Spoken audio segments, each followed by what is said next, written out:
Núna, hvernig bara metur hún leik? Svekkjandi að gera jafntefli, við erum meira órunum og hann geggjar í fyrri hálfleik og komst aldrei takt til leikinn seinni hálfleik. Hvernig fannst þið bara að horfa á liðið í fyrri hálfleik? Ógeðslega gaman.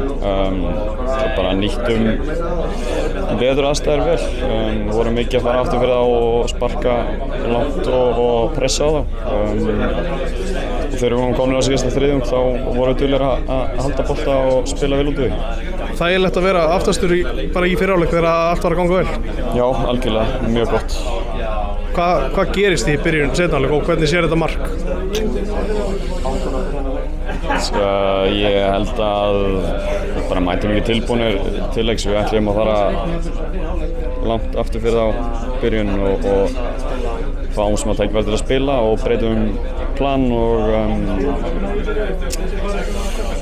lendum í smá veseni, töpum einhverjum einvíum og allt í einu bara góð leikmaður af þeim komin í fína skotaðstöðu og bara skorar. Hvernig, fannst þér þú átt að gera eitthvað betur? Tilfinningin mín í leiknum var bara að það væri mjög gott skot. Ég ekki búinn að sjá aftur, en ég bara veit ekki.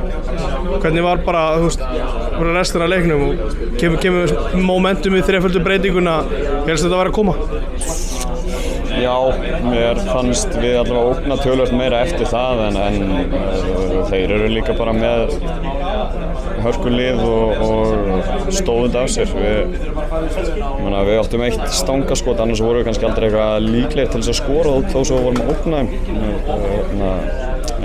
Svekkjandi. Ég veit ekki hvort að við hefum skorað að lokum ef við hefum fengið að spila eitthvað eins áfram, en svona er þetta bara. Fyrir inn í lokin, það var klárt að sigur var miklu, það var stærra heldur en að mögulega tapa leikum. Já, ég fekk bara skilaboð frá þjálfarnum að fara inn í, náttúrulega kannski hærri en einhverjir aðrir í liðinu, þannig að ég bara sendur inn í til að valda smá usla og gekk ekki þetta sinn. Breytist þetta, nú er annarsætti úr sögun einhvern veginn, breytist eitthvað verkefni framöndan? Ég bara veit það ekki, þjálfarinn svolítið sem þarf að ákveða það, hvað hann vill gera, hvort hann vill prófa nýja leikmenn, nýja leikaðferð. Ég held að það sé ekki mitt að svara fyrir það. Takk fyrir þetta, Rúnar.